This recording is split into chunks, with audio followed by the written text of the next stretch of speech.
We know that the heart is connected also to the brain through some very large nerves. For example, the vagus nerve connects the heart and the brain. Research by HeartMath Institute, for example, has demonstrated that frequently emotions are actually processed here in the heart. We know, for example, if someone has an arrhythmia, it frequently presents to the physician as a panic attack.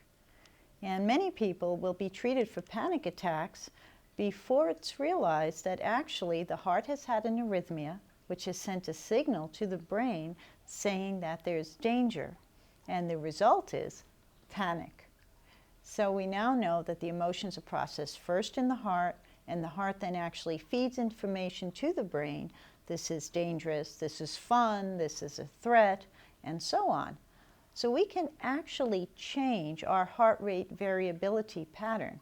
For example, if we take a deep breath in, 5 seconds in and 5 seconds out, we begin to slow down the autonomic nervous system, and the heart will beat in what we call a much more coherent pattern. And when our heart beats coherently, we send a coherent message to the brain. The brain is allowed at that time to then process the information that it's receiving from multiple areas and then make a decision.